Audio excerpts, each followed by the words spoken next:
For most of human history, the deep ocean was treated like an ending, a place where light disappeared, where pressure became unbearable, where life, if it existed at all, had no business surviving. Go down far enough, and the world you know begins to break apart. Sunlight vanishes, color fades, temperature crashes, and the ocean becomes something else entirely. A black, pressurized wilderness, larger than every continent combined. And yet, that is where one of the greatest scientific surprises on Earth was waiting. Because when scientists finally explored the ocean's midnight zone, they did not find an empty abyss. They found life.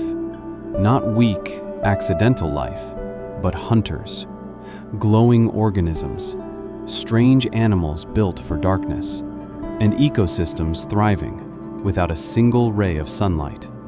And then, they found something even more disturbing. Evidence that even here, in one of the darkest places on Earth, our presence had already arrived. So here is the question: what actually lives in the midnight zone? And why does the answer change the way we think about life itself? Let's find out. The ocean is often described as blue, but that only belongs to the surface. Below a few hundred meters, blue begins to die.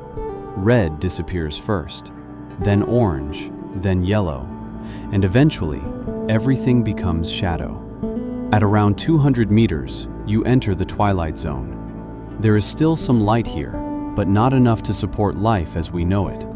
Go deeper, below roughly 1,000 meters, and you enter the midnight zone. No sunrise, no sunset, no horizon, just endless black water under crushing pressure. For a long time, scientists assumed life down here must be rare, maybe even impossible, because most life on Earth depends on sunlight. So if sunlight disappears, life should collapse with it. At least, that was the assumption. But the ocean doesn't follow our assumptions. The deeper scientists looked, the stranger the truth became. Because life here did not just survive, it adapted. One of the biggest shocks was bioluminescence. In the deep ocean, light did not disappear. Life reinvented it. Creatures began producing their own glow through chemical reactions inside their bodies. Tiny flashes, blue pulses, living signals in total darkness. And suddenly, darkness was no longer just a limitation. It became an advantage.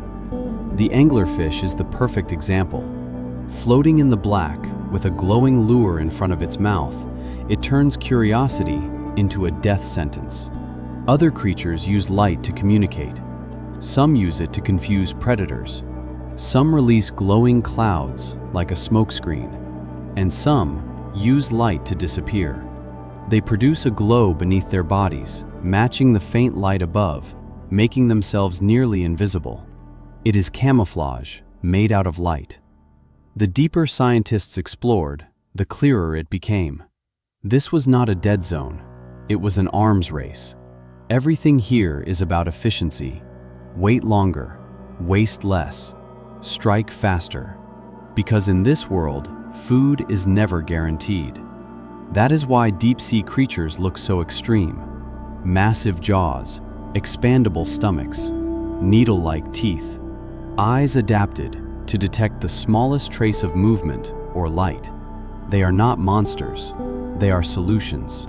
Then came one of the most important discoveries in all of marine science. Entire ecosystems thriving around hydrothermal vents. No sunlight, extreme heat, toxic chemicals, and yet life was everywhere. Because these ecosystems were not powered by the sun, they were powered by chemistry. And that changed everything. Because if life can exist here, in darkness, under pressure, without sunlight, then maybe life does not need the sun at all. But the deep ocean still had more to reveal. As technology improved, we began to see it clearly. Transparent creatures, like living glass, jellyfish flashing like signals, strange forms of life moving slowly, deliberately, patiently. This is not a world built on speed. It is built on survival. But then came the darker discovery, because the midnight zone was not beyond our reach after all. Not in the heroic sense, in the destructive one. Scientists began finding plastic in the deep ocean. Synthetic fibers, chemical pollutants, debris falling from the surface like a slow, toxic snowfall. And then, the harder truth. Deep-sea creatures were ingesting it. Think about that. Life that evolved over millions of years to survive darkness, pressure, scarcity, now forced to deal with us. That is what makes this story powerful. Because this is not just about strange creatures, it is about scale. The scale of nature's resilience and the scale of human reach. Even where we do not go, our impact still arrives. And that should bother us. Because the deep ocean is not separate from us.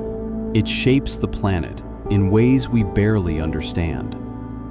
And here is the most important part. We are still at the beginning. There are species we have never seen, ecosystems we have never explored, mysteries still waiting.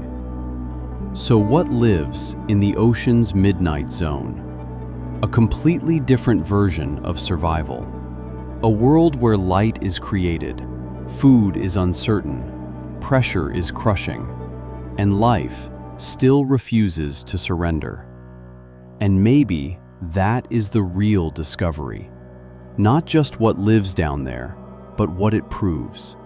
That life is far more adaptable than we ever imagined. So here is the real question. What is more astonishing? That life found a way to thrive in complete darkness, or that humanity found a way to reach it anyway?